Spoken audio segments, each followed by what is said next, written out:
ورحمۃ اللہ وبرکاتہ۔ ان الحمد للہ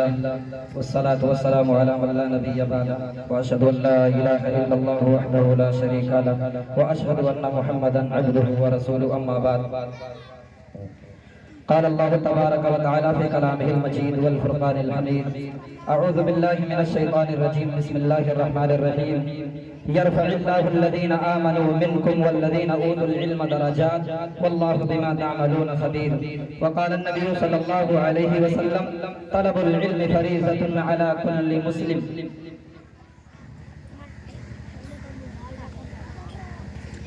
نہ کر تقدیر سے شکوہ مقدر آزماتا جا، نہ کر تقدیر سے شکوہ مقدر آزماتا جا، ملے گی خود بخود منزل قدم آگے بڑھاتا جا۔ محترم سامعین، مشفق و مہربان اساتذہ کرام، میرے دینی و ملی بھائیوں، آج کے اس بزم سعید میں جس موضوع کے تحت کشائی کرنا چاہتا ہوں، میرا موضوع بیان ہے اصلاح معاشرہ میں تعلیم کا کردار۔ محترم سامعین، انسان جس کو اشرف المخلوقات کہا گیا ہے،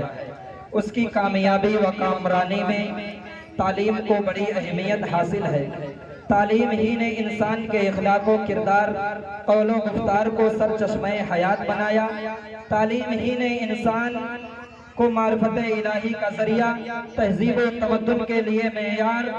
اور جہالت و نادانی کے لیے ماہ قابل بنایا ہے۔ اسلام نے جہاں لڑکوں اور مردوں کی تعلیم پر زور دیا ہے، وہیں لڑکیوں اور عورتوں کی تعلیم پر بھی زور دیا ہے۔ چنانچہ علم کی فضیلت میں جتنی آیتیں اور حدیثیں وارد ہیں، ان کے عموم میں خواتین بھی داخل ہیں۔ اللہ کے نبی صلی اللہ علیہ وسلم فرماتے ہیں طلب العلم فریضۃ علی کل مسلم، علم دین سیکھنا ہر مسلمان پر فرض ہے۔ اس حدیث میں اس کے عموم میں بالاتفاق خواتین بھی داخل ہیں، کیونکہ اللہ کے نبی صلی اللہ علیہ وسلم نے اس حدیث میں ہر مسلمان کہا ہے، گویا کہ اس حدیث کے عموم میں مرد اور عورت دونوں داخل ہیں۔ مگر یہ انتہائی افسوس کی بات ہے کہ آج اول تو لڑکیوں کو حتی الامکان تعلیمی میدان سے دور رکھنے کی کوشش کی جاتی ہے، اور اگر انہیں تعلیم دی بھی جاتی ہے تو صرف دنیاوی، جبکہ دین کا ضروری علم لڑکیوں کے لیے زیادہ ضروری ہے، کیونکہ ایک لڑکا دین کا علم حاصل کرتا ہے تو اس سے صرف اس کی ذات کو فائدہ ہوتا ہے، لیکن دراصل ایک لڑکی کی تعلیم ایک فیملی کی تعلیم ہے، ایک کنبے کی تعلیم ہے، کیونکہ یہ لڑکی آگے چل کر اپنے حاصل کیے ہوئے علم کی روشنی میں اپنے اولاد کی تربیت کرے گی اور پورا ایک گھرانہ اس کے تعلیم و تربیت سے فیض یاب ہوگا۔ اسی لیے اللہ کے نبی جناب محمد الرسول اللہ صلی اللہ علیہ وسلم نے نیک بیوی سے شادی، نیک عورت سے شادی کرنے کا حکم دیا ہے۔ اللہ کے نبی صلی اللہ علیہ وسلم فرماتے ہیں تنکح المرأة لأربع لمالها ولحسبها ولجمالها ولدینها فاظفر بذات الدین۔ اللہ کے نبی صلی اللہ علیہ وسلم نے نیک عورتوں سے شادی کرنے کا حکم دیا ہے، اور علم کے لڑکیوں کے لیے علم کی اسے اہمیت ہی کے پیش نظر اللہ کے نبی صلی اللہ علیہ وسلم نے اور ہماری شریعت نے مختلف انداز میں ان کے تعلیم پر زور دیا ہے۔ آپ دیکھیے کہ اللہ کے نبی صلی اللہ علیہ وسلم نے ہفتے میں ایک دن عورتوں کے لیے کیوں وعظ و نصیحت کے لیے خاص رکھا تھا، اسی لیے تو کہ ان کو بھی دین کا علم حاصل ہوتا رہے۔ اللہ کے نبی صلی اللہ علیہ وسلم نے عیدین کے موقع پر عورتوں کو عیدگاہ میں جانے کا تاکیدی حکم کیوں دیا؟ اسی لیے تو کہ وہ بھی امام کا خطبہ سنیں اور اپنے علم میں اضافہ کریں۔ میرے بھائیوں، اگر ہم دور نبوی کا جائزہ لیں تو ہمیں بہت ساری خواتین ایسی ملتی ہیں جو علم کے آسمان پر آفتاب کی حیثیت رکھتی ہیں۔ اما عائشہ رضی اللہ عنہا کو لے لیجئے، اگر ان کی ہزاروں حدیثیں ہمیں نہ ملتی تو اللہ کے نبی صلی اللہ علیہ وسلم کی بہت ساری گھریلو سنتوں کا علم ہمیں کبھی نہ ہوتا۔ اما عائشہ رضی اللہ عنہا کے علم و فضل کا حال یہ تھا کہ بڑے بڑے صحابہ کرام، بڑے بڑے اکابر صحابہ کرام ان کے پاس دین کا علم حاصل، دین کے مسائل پوچھنے آتے اور ان کے رائے کو اہمیت دیتے۔ اور میری پیاری بہنوں، آج کے اس پرفتن دور میں جبکہ فیشن پرستی کے چکر میں پڑ کر فیشن پرستی کے چکر میں پڑ کر نوجوان نسل تباہ و برباد ہو رہی ہے۔ معاشرے سے شرم و حیا کا جنازہ نکل رہا ہے، شرم و حیا مسلم معاشرے سے رخصت ہو رہی ہے۔ ایسے حالات میں تو لڑکیوں کو علم دین کے زیور سے آراستہ ہونا اور بھی ضروری ہو گیا ہے۔ اس لیے میری پیاری بہنوں، یہ عہد کرو کہ ہم بھی علم دین سیکھوں گی اور تیزی سے بگاڑ کی طرف جا رہے معاشرے کی اصلاح کی بھرپور کوشش کروں گی۔ امام بخاری رحمت اللہ علیہ نے اپنی کتاب صحیح بخاری میں ایک باب اس طرح قائم کرتے ہیں کہ باب تعلیم الرجل امتہ و اہلہ، یعنی آدمی کو اپنی لونڈی اور بیوی کو تعلیم دینے کا بیان۔ ابو ہریرہ رضی اللہ عنہ سے مروی ہے،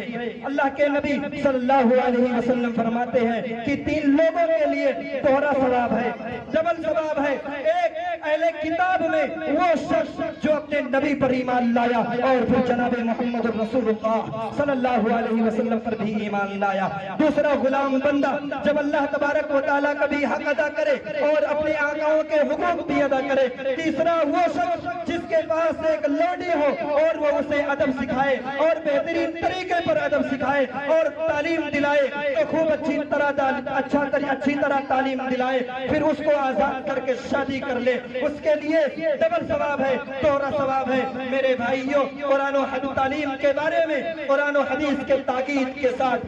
تاریخ بھی شاہد ہے کہ تعلیم نے قوموں کی تقدیریں بدل ڈالی۔ جب کسی قوم نے زیور علم سے آراستہ ہوئی تو اس نے دنیا کو مسخر کر دیا۔ اس سینہ گیتی پر بڑی بڑی علمی شخصیات نے عظیم الشان امور انجام دیے، سورج کے شعاع کو گرفتار کیا، چاند تک رسائی حاصل کی، ستاروں پر کمندے ڈالے۔ یہی نہیں، جہاں قرآن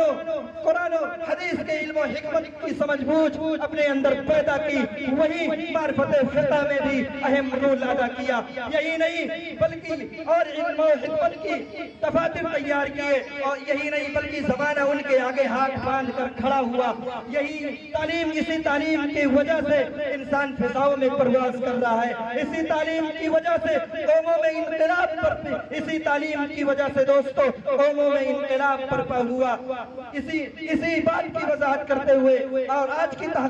ترقیات، تحقیقات، ایجادات، انکشافات جن کا ہم سب مشاہدہ کرتے رہتے ہیں، جو ہمارے لیے نفع بخش ہے، یہ سب علمی و عقلی ترقی کا نتیجہ ہے۔ اسی بات کی وضاحت کرتے ہوئے اللہ تبارک و تعالیٰ قرآن کریم میں فرماتا ہے، یرفع اللہ الذین آمنوا منکم والذین اوتوا العلم درجات۔ اللہ تبارک و تعالیٰ ان لوگوں کے درجات کو بلند کرے گا جو تم میں سے ایمان لائے اور علم عطا کیا، جو تم میں سے ایمان لائے اور علم عطا کیا، اور اللہ تبارک و تعالیٰ ان لوگوں سے بے خبر ہے جو کچھ دنیا میں انسان کرتا ہے، اللہ تبارک و تعالیٰ اس سے خوب باخبر ہے۔ میرے بھائیوں، تعلیم کی حلاوت، تعلیم کی مٹھاس جب انسانی زندگی میں جاگزی اور اثر انداز ہوتی ہے تو دنیا کی ظلمت و تاریکی، کائنات کی ظلمت و تاریکی اس کے آنکھوں سے اوجھل ہو جاتی ہے، اور پھر حقائق منکشف ہو کر سامنے آ جاتی ہے۔ اس کے اندر عقابی روح پیدا ہو جاتی ہے اور ان کو اپنی منزل آسمان دکھائی دینے لگتی ہے۔ علامہ اقبال رحمت اللہ علیہ نے کبھی کہا تھا، عقابی روح جب بیدار ہوتی ہے جوانوں میں، عقابی روح جب بیدار ہوتی ہے جوانوں میں، نظر آتی ہے ان کو اپنی منزل آسمانوں میں۔ میرے بھائیوں، اللہ کے نبی صلی اللہ علیہ وسلم علم دین کی اسی ضرورت اور افادیت کے پیش نظر اپنی امت پر اس کے حصول کو فرض قرار دیا ہے۔ اللہ کے نبی صلی اللہ علیہ وسلم فرماتے ہیں، طلب العلم فریضۃ علی کل مسلم، علم دین سیکھنا ہر مسلمان پر فرض ہے۔ میرے بھائیوں، اتنا علم دین سیکھنا جس سے اپنے رب کو پہچان سکے، اپنے شریعت کو جان سکے، صحیح طریقے سے وہ غسل کر سکے، نہا سکے، وضو کر سکے۔ بڑی افسوس کے ساتھ کہنا پڑتا ہے کہ آج کتنے مسلمان ایسے ہیں جو اپنے ماں باپ کی نماز جنازہ، اپنے والدین کی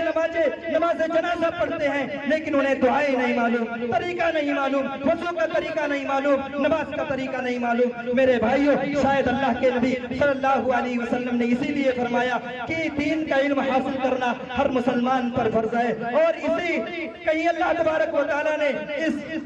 علم کی اہمیت کو اجاگر کرتے ہوئے اللہ تبارک و تعالیٰ نے قلم کی قسم کھا کر علم کی اہمیت کو اجاگر فرمایا اور کہا نون والقلم وما یسطرون، اور کہیں اللہ تبارک و تعالیٰ نے اپنی پہلی وحی اقرأ باسم ربک الذی خلق خلق الانسان من علق اقرأ وربک الاکرم الذی علم بالقلم علم الانسان ما لم یعلم کے ذریعے سے لوگوں کو تعلیم کی رغبت دلائی ہے میرے بھائیوں۔ اور اللہ کے نبی صلی اللہ علیہ وسلم نے بعثت معلما کہہ کر اور اس مجلس میں بیٹھنے کو پسند کر کے جو تعلیم و تعلم میں لگی ہوئی تھی تعلیم کی اہمیت کو اجاگر کیا ہے۔ اللہ تبارک و تعالیٰ نے علم دین حاصل کرنے کے لیے دعائیں سکھلائی ہے، وَقُلْ رَبِّ زِدْنِی عِلْمًا۔ میرے بھائیوں مسلمان ساتھیوں، جب ہم اسلام کی عروج کا باب اگلتے ہیں دیکھتے ہیں تو ہمیں یہ بھی نظر آتا ہے کہ جو چیز مسلمانوں کو بام عروج اور اوج ثریا تک لے گئی وہ کسی اور چیز کا ثمرہ نہیں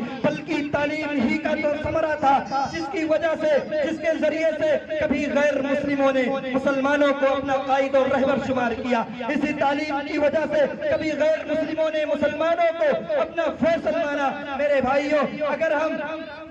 تاریخ کے تعلیم کے کردار کو تاریخ کے اوراق میں تلاشے، اگر ہم تعلیم کی اہمیت کو اس کی فضیلت کو تاریخ کے اوراق میں تلاشے تو ہمیں ملتا ہے کہ جب فتنہ تاتار نے جنم لیا تو وہی علم کا چراغ لے کر تاتاری فتنے کو ختم کرنے کے لیے شیخ الاسلام امام ابن تیمیہ رحمت اللہ علیہ جیسا فرزند اسلام بھی پیدا ہوا۔ جب فتنہ قادیانیت نے جنم لیا تو اس کی سرکوبی میں سب سے اہم رول ادا کرنے والے فاتح قادیان مناظر اسلام علامہ ثناء اللہ امرتسری بیدار ہوئے، اور جب عرب کے اندر نبی کریم جناب محمد رسول اللہ صلی اللہ علیہ وسلم کے بعد دوبارہ شرک و کفر کا بازار گرم ہوا تو وہی علم کا چراغ لے کر مجدد ثانی محمد بن عبد الوہاب نجدی رحمت اللہ علیہ جیسا فرزند اسلام بھی پیدا ہوا۔ یہی نہیں میرے بھائیوں، بلکہ پوری دنیا کے اندر جب